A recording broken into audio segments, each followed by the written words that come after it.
Hi, I'm Joe Foster. Welcome to Kenjute. Kenjute is an advanced martial art that is intelligent, comprehensive, and very effective. It's a martial art that offers a complete education, is very practical, and most importantly, it works for everybody. You do not have to be in your prime to make these techniques work. That's really important. Kenjute is divided into 8 elements of learning. These elements appear throughout the entire Kenjute belt structure. One element is self-defense. This is where Kenjute excels. In self-defense with Kenjute, we don't just teach you what to do if somebody grabs you a certain way. We teach you, first of all, varying threat levels. If it's a non-serious threat or mid-level threat, we teach you how to escape the situation, lock up, take down, and if necessary, arrest.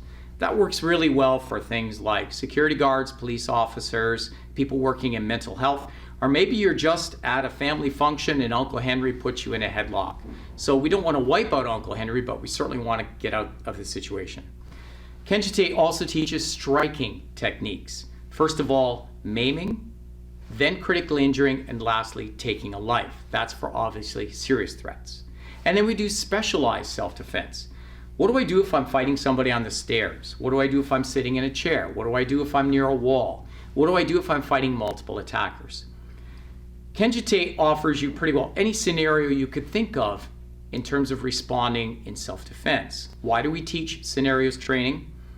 If you are out on the street and somebody puts you in some type of bear hug or headlock for the first time and you've never figured out or never experienced how to get out of it, you're in a lot of trouble. Now, there are a lot of martial arts out there that claim to teach self-defense. Some are okay, most are not. There's a few that are very good. You have to understand that in order for a martial art to be good for the street, the techniques have to be practical. Now, I've been doing martial arts a long time. I'm approaching 50 years. I've taught many different martial arts around the world. I've taught countless security guards, police officers. I've been involved in defensive tactics, and I worked for many years doing security in bars, was involved in thousands of removals and conflicts and hundreds of fights. I know what works, and I can tell you the Kenjute techniques do work.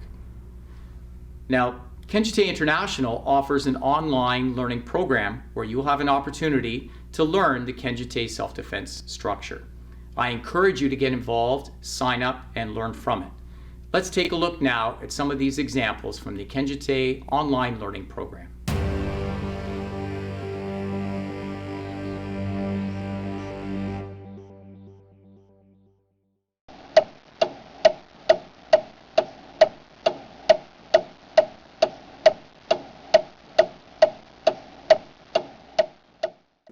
The next self-defense is against a high front kick.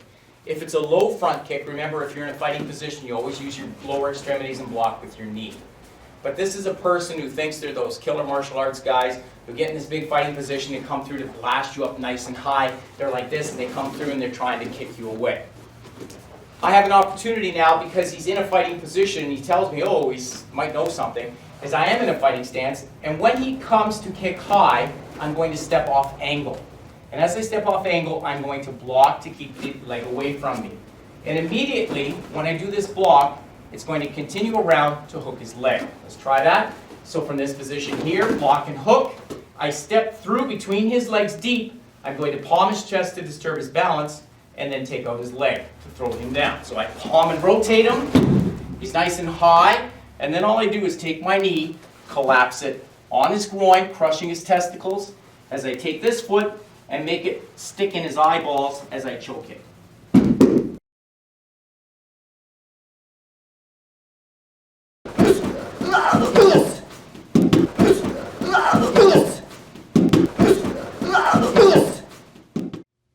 Okay, the next self-defense is rising spear. Rising spear means it's a front kick coming straight on, and because I'm still using my arms to block, this would be somebody who's kicking you at an elevated level. So this is not a front kick to the groin per se, because it's a long way down to block. If somebody's trying to kick you in the groin, remember we're using our knee blocks or our leg checks or our outward knee blocks and so on, outer crescent knee blocks. So this time, it's somebody who's trying to throw a higher kick at you this way. All right, so I'm standing And in this position, my hands were down. Perhaps I didn't anticipate it coming. He comes and throws that left kick at me. So what I'm going to do is drop back off angle and do an inside downward block. Okay? Remember, if one hand goes low, the other hand will go high. As you get better at this technique, he comes in and strikes. Not only will you block, but you'll actually pull him off balance. So if you noticed, lift your leg. When we were in this position, I didn't just block him away, but I gave him a tiny little hook which pulled him in. Because, stay there please. From this position here, you're immediately going to chase it with an outward horizontal back knuckle through the face this way, which will start to rotate him. Okay? So, the kick comes, I step back and I block into this back knuckle. Now that's going to start to rotate his torso. So to prevent the torso from continuing in the rotation, I palm the heart to keep him square. I now come up with my front kick into his groin, which will bend him forward into this flapping elbow. This is going to claw the face, and at the same time I'm going to palm down on the chest and do an outer crescent up through the groin leg here, and then I would cover out. Okay? Try the other side. So left high kick comes in, step back and block. Back knuckle, palm, kick the groin, flapping elbow right there. Now these three things are all at once. Claw the face, outward horizontal, palm the chest, strike the groin. And then I cover out. Okay? Rising spear.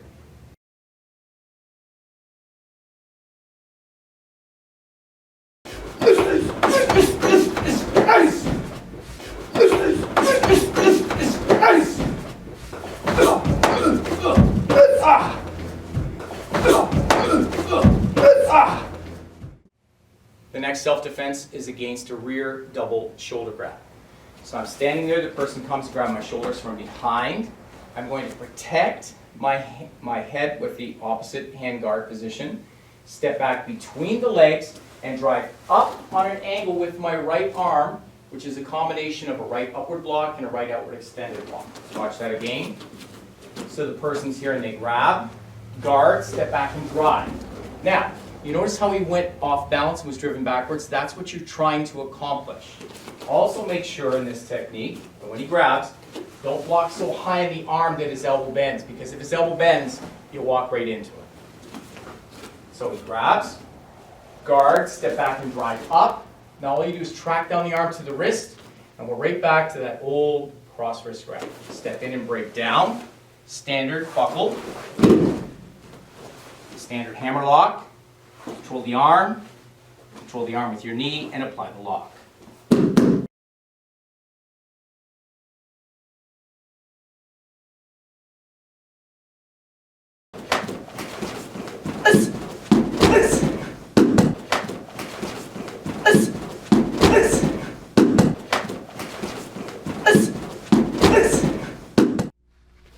The next self-defense, captured branches blind.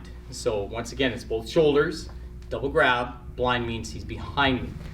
So as he grabs me like this, in the manipulation self-defense, you learn to step back and drive up to control that arm. The other reason why we teach you to step back in this technique is a lot of times people, when they come and grab you from behind, aren't just going to grab you. They're probably going to grab and pull you or push you.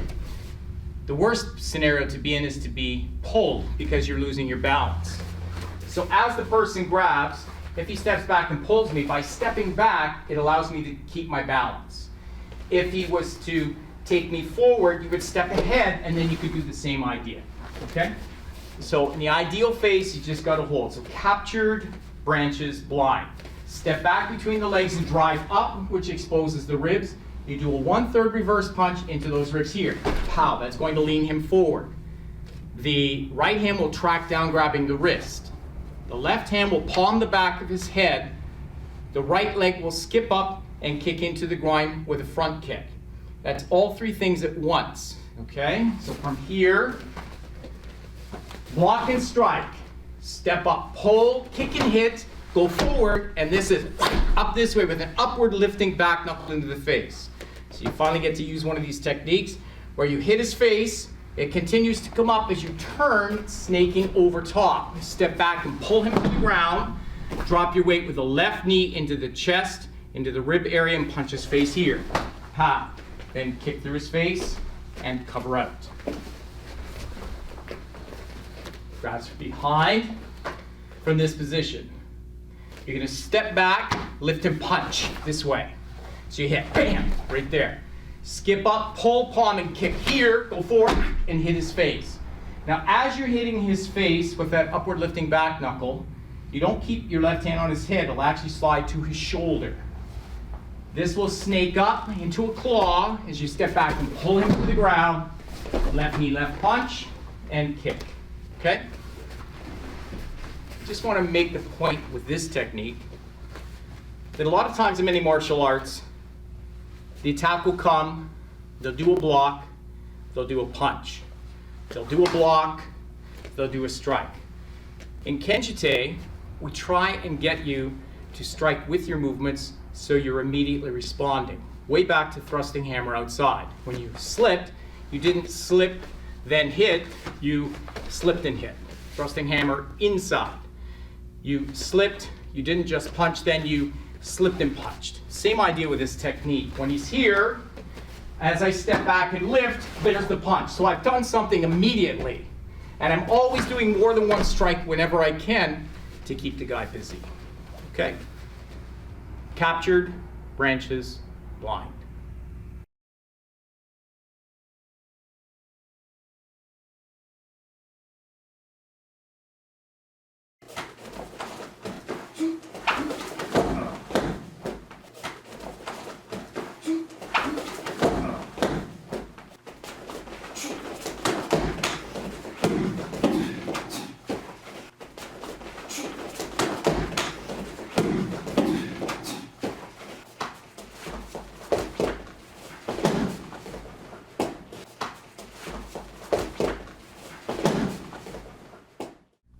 If you're interested in learning more about what we do, please visit our website, www.kenjuteinternational.com, where you too can get involved with Kenjute's online learning program from anywhere in the world.